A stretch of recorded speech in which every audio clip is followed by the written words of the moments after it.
এই যেন সিনেমাকেও হার মানিয়েছে। সিনেমায় যেমন সাপের কামড়ে লক্ষিন্দরের মৃত্যু হয়, তার স্ত্রী বেহুলা কলাগাছের বেলায় লক্ষিন্দরের লাশ সাগরে ভাসিয়ে দেয় জীবিত হওয়ার আশায়। কোনো এক অঞ্চলে লক্ষিন্দরকে সুস্থ করে তোলে সাপুড়ে। সিনেমায় সুস্থ লক্ষিন্দর এক সময় বেহুলার কাছে ফিরলে বেহুলা লক্ষিন্দর সিনেমার সমাপ্তি ঘটে।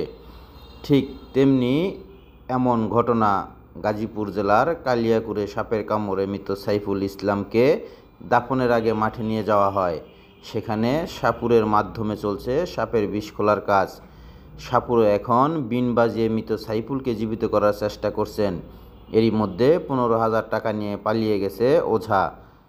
সাপের কামড়ে নিহত যুবক কালিয়াকুর উপজেলার আশাপুর গ্রামের ইউনুস আলীর ছেলে সাইফুল ইসলাম। গতকাল শনিবার 29 জুন গাজীপুরের কালিয়াকুর উপজেলার আশাপুর গ্রামে সাপের কামড়ে সাইফুল ইসলাম নামে এক যুবকের মৃত্যু হয়। মৃত্যুর পর স্থানীয় কবিরাজ ও সাপুড়ে দল দাফনের আগে লাশ মাঠে নিয়ে বিষ খোলার চেষ্টা করে। এই দৃশ্য দেখার জন্য শত শত মানুষ মাঠের চারিদিকে দর্শক হয়ে দেখছে। সঙ্গে কামড় দেওয়া সাপকে মৃত অবস্থায়ও প্রদর্শন করা হচ্ছে।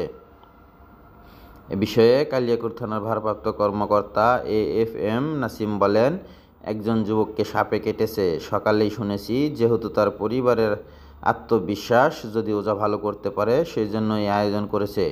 উৎসুক জনতার ভিড় রয়েছে, কোনো ধরনের অপ্রীতিকর ঘটনা যেন না হয় সেজন্য প্রয়োজনীয় ব্যবস্থা নেওয়া হয়েছে।